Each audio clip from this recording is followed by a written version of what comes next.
Hello, I'm Major Rhett Reber, and today I'm going to be presenting hamstring injuries and hamstring injury prevention. This information is adapted from the TSOMT fellowship program. So first, I want to share a little bit about when and where hamstring injuries occur. First, when, speaking specifically about when you are running, the hamstring is most likely injured when you're about to hit the ground and as you hit the ground. So that's when the peak forces are on that hamstring muscle tissue. The muscles that get injured the most frequently is the biceps femoris. That's on the kind of the outside lateral side of the back of the leg. That's the most commonly injured hamstring. So throughout the year, one of the important things to think about is when during your training cycle do hamstring injuries occur. Looking at football, the football season, during postseason, there isn't a whole lot of hamstring injury. During spring ball, there's a spike. During fall camp, there's also a spike. During regular season, you can see a little bit of an increase there. And then during bowl prep, hamstrings are injured quite frequently.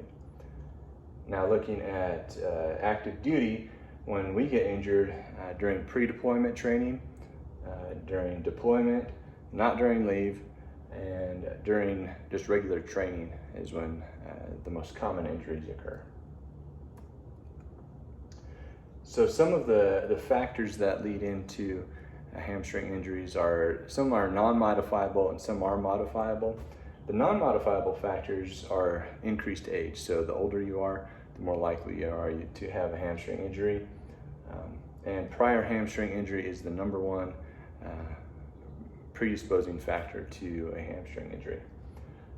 The modifiable factors include decreased flexibility in the hamstring and the hip flexors, fatigue during the training session, and strength imbalances. So if one muscle is weaker, that muscle is typically the one that will be strained.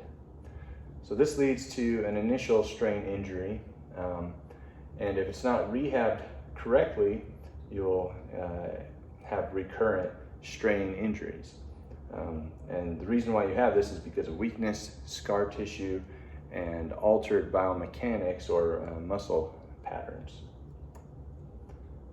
So looking a little bit closer at those factors of poor rehab or incomplete rehab, weakness, scar tissue, and altered musculotendin dynamics.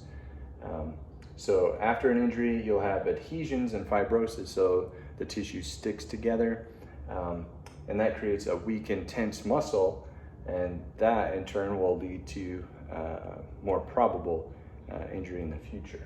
And that just kind of creates this cycle, and it's called the cumulative injury cycle, where it repeats and repeats, and the tissue itself never gets to its original state, and it doesn't reach a good state either. So looking a little bit closer at some of the factors, there's a study done by Bourne, including prior injury, age, and strength, and they found that strength was a big cause of these injuries. And in a similar one, age, prior injury, and fascicle length or flexibility of that muscle tissue it increases the risk of injury as well. So kind of a summary of those risk factors. Age, can't do much about that. Prior injury, you can do a good rehab after the prior injury, but that puts you at a bigger risk for injury in the future. Strength and length, you can modify the strength and the length, and we'll talk more about that. Hip flexor flexibility, trunk stability, and glute activation are also come into play. So let's look at the program that has been developed and is evidence-based in trying to prevent these hamstring injuries. Before until the program is complete, or at least until it's in maintenance phase, I would recommend no sprinting at 100%, no high velocity jumps, or landings, no high velocity lifts, and no high intensity stretching. So until you get this under your belt, don't do those activities. And so the program kind of has two arms. One is an eccentric, the Nordic eccentric program, which is a 5-week ramp up, as well as a sprint 5-week ramp up. And as stated here, these may take longer depending on your age, your ability, and prior injury.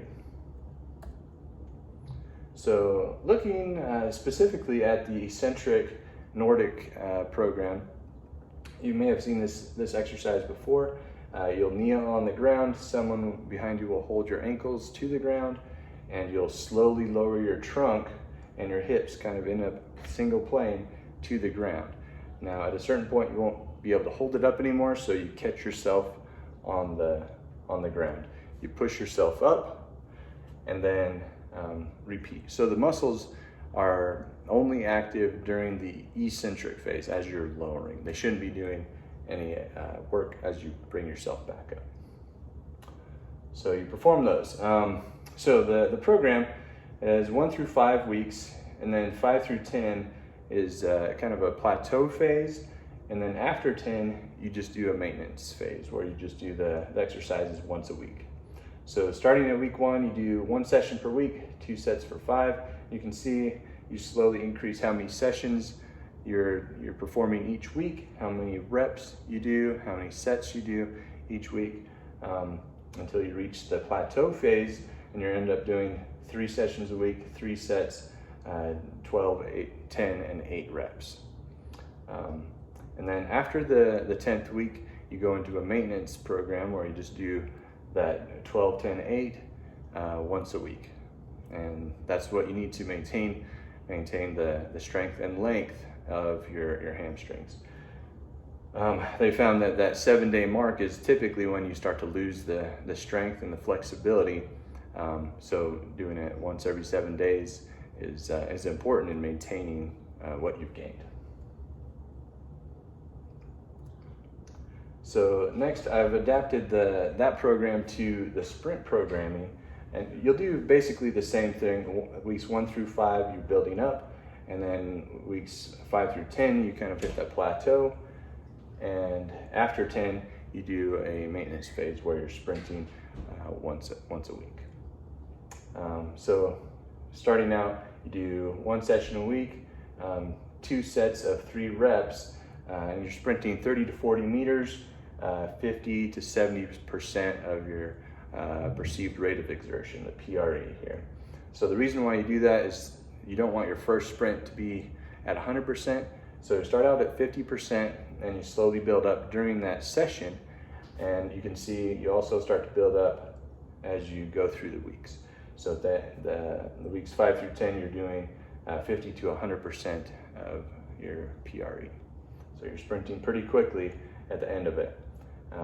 And again, this is a set program, but it's flexible so that if you're prior injury, older, you can lengthen out how fast you progress with it.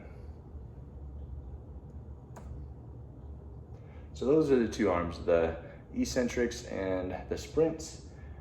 Other advice I'd have, and this is kind of just applying some general principles. If you haven't ever done an activity or you haven't done it in a long time, don't go 100%. Don't be a hero on the court if you're playing sports, and don't try to keep up with the younger guys.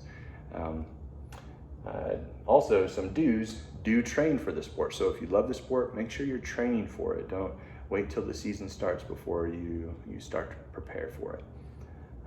Do warm up sufficiently during your training and during your sport activities, and do encourage others to do the same. So positive peer pressure will help keep your units and individuals strong, and hopefully this is evidence-based to help prevent hamstring injuries and keep you ready and in the fight.